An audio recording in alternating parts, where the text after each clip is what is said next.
হুকুম দিবে, মালাকুল মউত আজরাইল এমন একটা চিৎকার মারবে গো। আল্লাহর নবী বলে সেদিন যদি কোনো প্রাণী বেঁচে থাকতো রে, মালাকুল মউত আজরাইলের চিৎকারে সমস্ত প্রাণী মারা যাইত।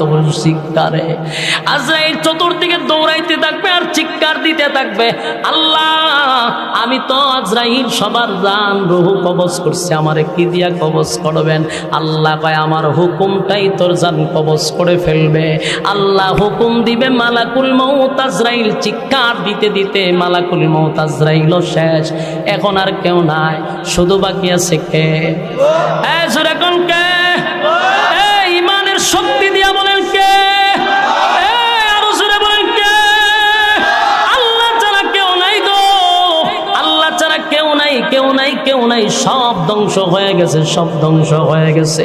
সেদিন আল্লাহ একাই থাকবে আর বলতে থাকবে গুনগুনাইয়া, কিরে পৃথিবীর রাজা বাদশারা আজকে তোরা কোথায়? কত পাওয়ার দেখাইলি, কত ক্ষমতা দেখাইলি, কই তোরা আজকে কোথায়? আজকে কথা বল। কেউ কথা বলে না, সব নিস্তব্ধ, সবই তো ধ্বংস। আল্লাহ একা, কেউ কথা বলে না। আল্লাহ বলেন লিমানিল মুলকুল ইয়াউম, এ পৃথিবীর রাজা বাদশারা কোথায়? কেউ কোনো কথা বলবে না, সব ধ্বংস, সব ধ্বংস। শেষে আল্লাহ নিজেই বলবে লিল্লাহিল ওয়াহিদিল কাহ্হার। আল্লাহ নিজেই বলবেন আজকে আমি রাজত্বের মালিক, আমার রাজত্ব আজকে আল্লাহ নিজেই রাজত্ব কায়েম করবে, সব ধ্বংস হয়ে যাবে।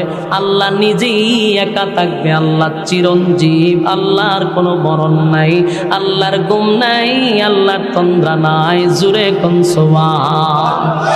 যুবক ভাইরা আমার, আপনাদের কাছে আমার কথা একটাই হলো, এই পৃথিবীতে কেউ থাকতে পারে নাই, কেউ থাকতে পারে নাই। আমার বাবাও না, দাদাও না, সবাই চলে গেছে, আমি আর তুমিও থাকবো না।